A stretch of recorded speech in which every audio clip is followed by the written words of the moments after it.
तो दोस्तों आज हम फिर से लेकर आ गए हैं देश दुनिया के सभी ताज़ा मुख्य समाचार सिर्फ आपके लिए। चलिए फटाफट खबर शुरू करते हैं। उससे पहले चैनल को अब तक सब्सक्राइब ना किया और फटाफट चैनल को सब्सक्राइब कर दें, लाइक कर दें, शेयर कर दें ताकि इसी तरह की खबर आप हर रोज देख सकें। चलिए शुरू करते हैं आज की पहली बड़ी खबर। ज्ञानवापी परिसर में पूजा करने का अधिकार और वाराणसी में उस स्थान पर मंदिर की पूर्ण स्थापना की इजाज़त देने वाले इलाहाबाद हाई कोर्ट के फैसले के खिलाफ जमीयत उलमा हिंद सुप्रीम कोर्ट का दरवाज़ा खटखटाएगा। हाई कोर्ट के आदेश के खिलाफ अपील करने की मुस्लिम पक्ष की योजना को साझा करते हुए मौलाना अरशद मदनी ने कहा है कि उन्हें उम्मीद है कि जो पूजा स्थल अधिनियम 1991 के तहत काशी और मथुरा में ऐसे मुद्दे नहीं उठेंगे। दिल्ली के कनॉट प्लेस की गोपाल दास बिल्डिंग में भीषण आग लग गई है। दमकल की कई गाड़ियां मौके पर मौजूद है। जानकारी के मुताबिक आग बिल्डिंग की 11वीं मंजिल पर लगी है, जिसे बुझाने की कोशिश की जा रही है। फिलहाल घटना में किसी के हताहत होने की कोई जानकारी नहीं है। भाजपा के आलोचकों का दावा है कि भाजपा के शासन में मुस्लिम विरोधी और घृणास्पद भाषणों का प्रसार हुआ है। भाजपा के कई मंत्रियों, सांसदों और नेताओं पर ऐसे आरोप लगते रहे हैं। प्रधानमंत्री नरेंद्र मोदी ने इस मुद्दे पर विपक्ष को जवाब दिया है। उन्होंने कहा है कि दुनिया के कई देशों में उत्पीड़न का सामना करने के बावजूद भारत में उनके लिए एक सुरक्षित ठिकाना बन गया है। उन्होंने ये भी कहा है कि भारत में मुसलमान खुशी से और समृद्ध होकर रहते हैं। बीएसपी प्रमुख मायावती ने संकेत दिया है कि भविष्य में बसपा गठबंधन में शामिल हो सकती है। उन्होंने गुरुवार को कहा है कि भविष्य में कब किसको किसकी जरूरत पड़ जाए ये कहा नहीं जा सकता है। मायावती ने यहाँ एक बयान में किसी का नाम लिए बगैर कहा, विपक्ष के गठबंधन में बसपा सहित अन्य जो भी पार्टियां शामिल नहीं हैं उनके बारे में किसी का भी फिजूल का टीका टिप्पणी करना उचित नहीं है। दिल्ली के चर्चित आबकारी नीति घोटाले में अब मुख्यमंत्री अरविंद केजरीवाल ईडी के सामने पेश नहीं होंगे। आपको बता दें कि केजरीवाल को ईडी ने समन भेजकर पेश होने के लिए कहा था, लेकिन मुख्यमंत्री अरविंद केजरीवाल ने ईडी के समन को राजनीति से प्रेरित और गैर कानूनी बताया है। वहीं बीजेपी प्रवक्ता संबित पात्रा ने एक प्रेस कॉन्फ्रेंस कर अरविंद केजरीवाल पर जमकर निशाना साधा है। कोरोना के मामले देश में एक बार फिर से बढ़ने लगे हैं। देश भर में एक्टिव केसों की संख्या 2600 से ज्यादा हो गई है और इनमें से 2000 केस तो अकेले केरल में ही पाए गए हैं। ऐसे में एक बार फिर से कोरोना को लेकर टेंशन बढ़ गई है। आपको बता दें कि कर्नाटक से लेकर चंडीगढ़ तक सरकारों ने मास्क लगाने की सलाह दी है। भाजपा के बाद अब देश की सबसे पुरानी पार्टी कांग्रेस का भी पता बदलने वाला है। कांग्रेस जनवरी के दूसरे सप्ताह में अपने नए हेडक्वार्टर में शिफ्ट होने वाली है। इस नए मुख्यालय का नाम इंदिरा भवन रखा गया है। न्यूज एजेंसी ANI ने सूत्रों के हवाले से ये जानकारी दी है। आपको बता दें कि फिलहाल कांग्रेस पार्टी का दफ्तर नई दिल्ली के 24 अकबर रोड पर स्थित है। यूपी कांग्रेस के प्रदेश अध्यक्ष अजय राय ने कहा है कि पार्टी के पूर्व अध्यक्ष राहुल गांधी की पूर्व में निकाली गई भारत जोड़ो यात्रा से प्रेरणा लेकर यूपी जोड़ो यात्रा शुरू की गई है, जो लखनऊ के शहीद स्मारक पर खत्म होगी। उन्होंने कहा है कि जनता ने अगर साथ दिया तो 2024 में हम भाजपा सरकार को उखाड़ फेंकेंगे। भाजपा सरकार पर लोगों के बीच दूरियां पैदा करने का आरोप लगाते हुए उन्होंने कहा है कि कांग्रेस की यूपी जोड़ो यात्रा का उद्देश्य लोगों को जोड़ना है।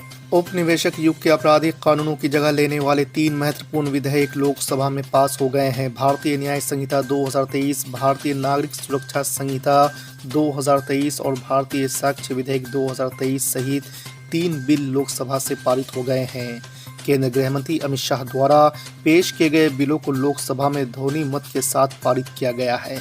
उपराष्ट्रपति जगदीप धनखड़ का संसद परिसर में मजाक उड़ाने की घटना अब राजनीतिक रूप ले चुकी है। प्रधानमंत्री नरेंद्र मोदी से लेकर राष्ट्रपति द्रौपदी मुर्मू ने इस घटना को दुर्भाग्यपूर्ण बताया है। मजाक उड़ाने वाले टीएमसी सांसद कल्याण बनर्जी के खिलाफ थाने में शिकायत दर्ज हुई है। अब उन्होंने इस मामले में बयान दिया है। उन्होंने माफी मांगने से तो साफ इनकार कर दिया है, लेकिन कहा है कि मिमिक्री करना एक कला है। लोकसभा में तख्तियां दिखाने और सदन की अवमानना करने को लेकर बुधवार को 2 और विपक्षी सदस्यों को संसद के वर्तमान शीतकालीन सत्र की शेष अवधि के लिए निलंबित कर दिया गया है। सदन की अवमानना के मामले में अब तक कुल 143 संसद सदस्यों को निलंबित किया जा चुका है। मल्लिकार्जुन खड़गे को इंडिया अलायंस का पीएम फेस बनाए जाने का प्रस्ताव देने के अलावा ममता बनर्जी ने कांग्रेस को एक और सुझाव दिया है। ममता बनर्जी ने मंगलवार को हुई मीटिंग में कहा है कि प्रियंका गांधी को वाराणसी से पीएम नरेंद्र मोदी के मुकाबले चुनाव लड़ना चाहिए। उन्होंने कहा है कि प्रियंका गांधी को इंडिया अलायंस के उम्मीदवार के तौर पर उतरना चाहिए। उन्हें सपा समेत अन्य दल समर्थन करेंगे। बिहार के मुख्यमंत्री नीतीश कुमार लल्लन सिंह को जेडीयू के राष्ट्रीय अध्यक्ष पद से हटा सकते हैं। राज्य के पूर्व डिप्टी सीएम और बीजेपी सांसद सुशील कुमार मोदी ने ऐसी आशंका जताई है। मोदी ने दावा करते हुए कहा है कि इंडिया गठबंधन से झटका खाने के तुरंत बाद जेडीयू ने राष्ट्रीय कार्यकारिणी और राष्ट्रीय परिषद की बैठक एक साथ बुलाने की घोषणा कर बड़े बदलाव के संकेत दिए हैं। एमआईएम के प्रमुख असदुद्दीन ओवैसी ने नए कानूनों की रोल्ड एक्ट से तुलना करते हुए उनका विरोध किया है। भाषण के दौरान जब किसी सदस्य ने उन्हें टोका तो असदुद्दीन ओवैसी आग बबूला हो गए और कहने लगे कि वो मरने को तैयार है, उनकी गोलियां खत्म हो जाएंगी लेकिन वो जिंदा रहेंगे। सर मुझे पुलिस ने पीटा सर 1999 22 दिसंबर को मेरे सर पर 20 टाके लगे, पीठ से लेकर पैर तक मारा गया। आपको मालूम सर क्या हुआ?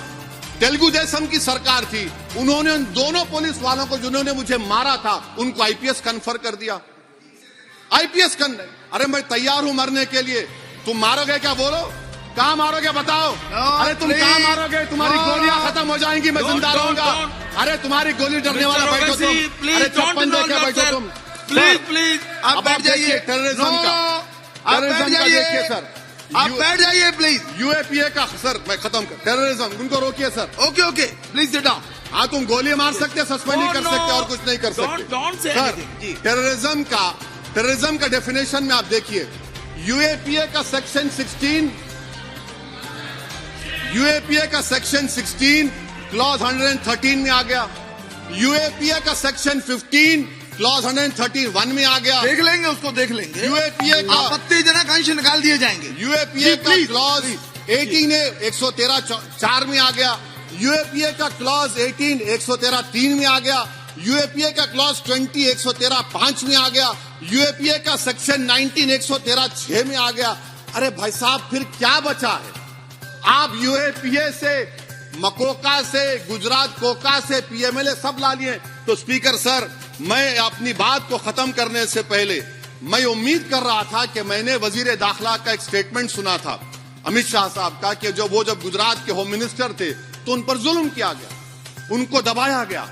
मगर हम ये समझ रहे थे कि जिस शख्स पर नाइंसाफी हुई है, जो वो क्लेम कर रहे हैं, तो कम से कम वो दूसरों से नाइंसाफी तो नहीं करेंगे। आप क्या कर रहे हैं? अरे ऐसे हजारों लोग हैं जिन पर जुल्म हो रहा है, ना उनके पास दलील है, ना उनके पास वकील है, ना उनके पास आजादी है। तो ये तीन सर मैं आखिर एक लव ये तीनों कवानीन हमारे मुल्क की जमहूरियत के लिए, इन गरीब तबकात के लिए नुकसानदेह साबित हो। मंगलवार को संसद में फिर से अनुशासन का डंडा चला और लोकसभा से 49 सांसद निलंबित हो गए हैं। इसके साथ ही अभी तक दोनों सदनों से निलंबित होने वाले कुल सांसदों की संख्या 141 हो चुकी है। इसके साथ ही सवाल उठता है कि क्या वास्तव में सदन अब विपक्ष मुक्त हो चुका है। आपको बता दें कि अभी भी विंटर सेशन में 3 दिन बाकी है। इलाहाबाद हाई कोर्ट ने वाराणसी के ज्ञानवापी मंदिर के स्वामित्व को लेकर दाखिल मुस्लिम पक्ष की सभी 5 याचिकाएं खारिज कर दी है। साथ ही वाराणसी जिला अदालत में इस विवाद को लेकर चल रहे दीवानी मुकदमों को 6 महीनों में निस्तारित करने का निर्देश दिया है।